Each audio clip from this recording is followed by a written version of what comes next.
L'inquiétude des chefs d'entreprise largement relayée à la Chambre de commerce.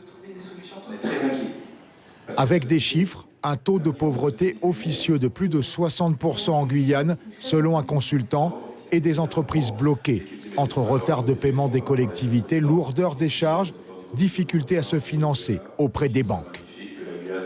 Le constat est toujours le même. On est empêché de partout pour évoluer. Je crois que clairement, en Guyane, on sait faire. On a à apprendre évidemment, mais on a aussi beaucoup à apprendre aux autres. Et on a l'impression que clairement, tout est fait pour qu'on n'y arrive pas. Les MEDEF et DOM veulent être mieux défendus à Paris. Ils comptent sur le nouveau président du MEDEF national, élu l'an dernier. Le but, c'est justement de pouvoir porter la parole au national. Donc à Paris, au niveau du gouvernement, et voilà. C'est du lobbying, en réalité. Ce qu'on cherche, c'est du lobbying, réellement, quoi. Et qu'on soit réellement entendu sur notre problématique. Nous aurons des permanents, au MEDEF national, pour, nous permettre de porter nos projets, mais d'aller chercher aussi au sein du gouvernement les solutions à nos problèmes. C'est de plus en plus difficile de se faire entendre. Donc, si on est ensemble, si on est tous ensemble, on y arrivera.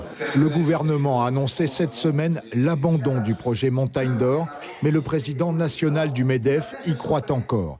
Geoffroy Roux de Bézieux plaide pour une exploitation des ressources guyanaises dans le respect de l'environnement. Il promet de défendre les aides aux entreprises d'outre-mer et de soutenir la formation. Un entrepreneur, c'est quelqu'un qui ne prend pas non pour une réponse. Quand on lui dit non, il trouve le moyen de continuer par la porte, par la fenêtre ou par derrière. Donc c'est aussi mon rôle de les encourager, d'essayer de former des jeunes chefs d'entreprise. J'ai discuté là avec beaucoup de jeunes entrepreneurs qui se sentent un peu seuls. Et le MEDEF est là pour ça, pour faire du coaching d'entrepreneurs expérimentés vers les jeunes entrepreneurs. Donc voilà un peu le rôle que je mène.